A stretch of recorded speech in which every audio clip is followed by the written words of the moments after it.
Dahil sa ating sama-samang pagsisikap, nagtamo tayo ng tala ng ani noong 2023 na umabot sa mahigit 20 milyong metric ton ng palay. Ito ay nagpapakita ng 1.5%, 1.5% na pagtaas mula sa nakaraang taon o dagdag na mahigit na 300,000 tonelada ng palay. Habang tayo ay nagdiriwang ng ating tagumpay, mahalaga rin na kilalanin natin ang mga hamon na ating haharapin. Andiyan po ang El Nino, na kasalukuyan nagdudulot ng malawakang pinsala at perwisyo sa ating mga pananim at sa ating mga magsasaka.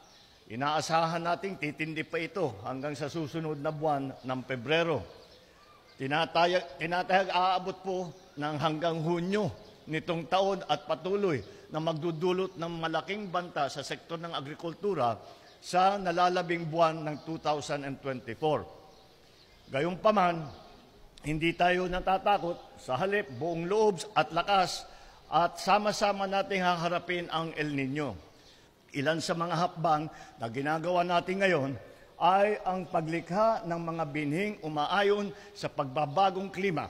Gayon din ang pagsasagawa ng climate risk assessment para sa mga nasalantang pamayanan. At bukod pa rito, naglaan tayo ng 31 bilyong piso sa ilalim ng National Rice Program para sa taong 2024 upang pag-ibayuhin ang ating mga programa tulad ng production support, extension services, research and development, at siyempre yung irrigation network services.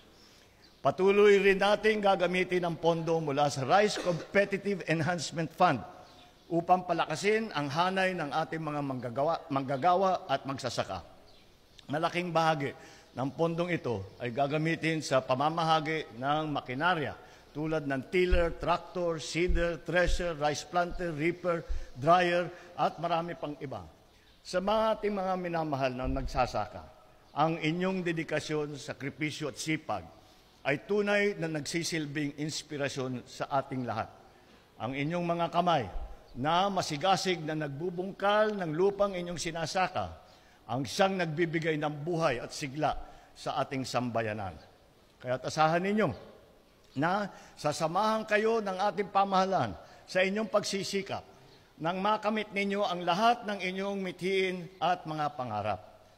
Ang ating pagtutulungan na mapaunlad ang ating sektor ng agrikultura ay isa lamang sa mga pangunahing hakbang tungo sa pagbuo ng isang bagong Pilipinas, kung saan walang nagugutom at ang lahat ng masigabong kumikilos para sa mas masaganang kinabukasan.